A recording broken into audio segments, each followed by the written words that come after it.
বাঘের পরিণতি।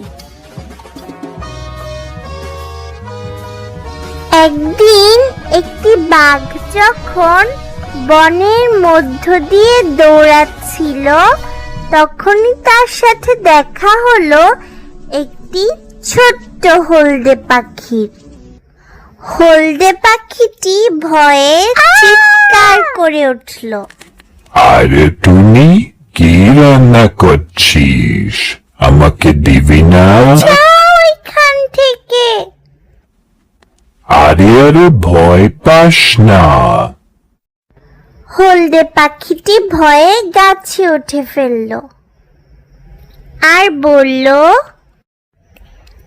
আমরা একটা বিশেষ পাখির বিয়েতে যাচ্ছি। তুমি যদি আসতে চাও তাহলে অতিথি হয়ে আসতে হবে। ও আচ্ছা, তাই নাকি? হ্যাঁ তাই। ঠিক আছে, আমি রাজি। বাঘ টুনির বিয়েতে আসলো। তখন লাল পাখি এসে বলল, বাঘ মামা, আপনি এখন যান। টুনির বিয়ে তো, তাই আমাদের অনেক কাজ আছে। তাই দয়া করে আপনি এখন যান।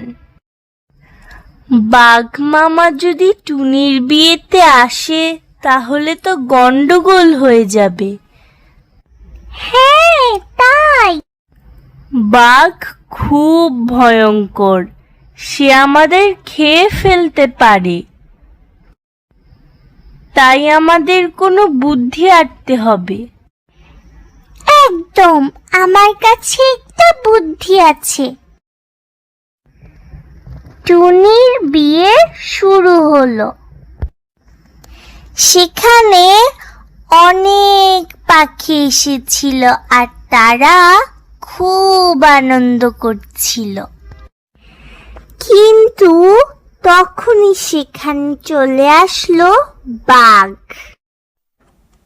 আরে আরে, টুনির বিয়ে তো দেখি শুরু হয়ে গিয়েছে, তো আমাকে খাবার দাও। এই নাও। ওহো, এই খাবারে আমার পেটই ভরেনি, আমি আরো খাবো। বাঘ একে একে সব খাবার খেয়ে ফেললো। আমার পেট ভরেনি, আমি এখন তোদের খাবো। প্রস্তুত হয়ে যা। ও বাঘ মামা, আমি বলছিলাম যে আমাদেরকে খেয়ে তোমার পেট ভরবে না।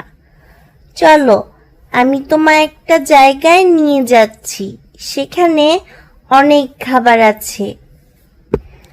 পাখিটি বাঘকে সেই বিয়ের দরবার থেকে অনেকটা দূরে নিয়ে গেল।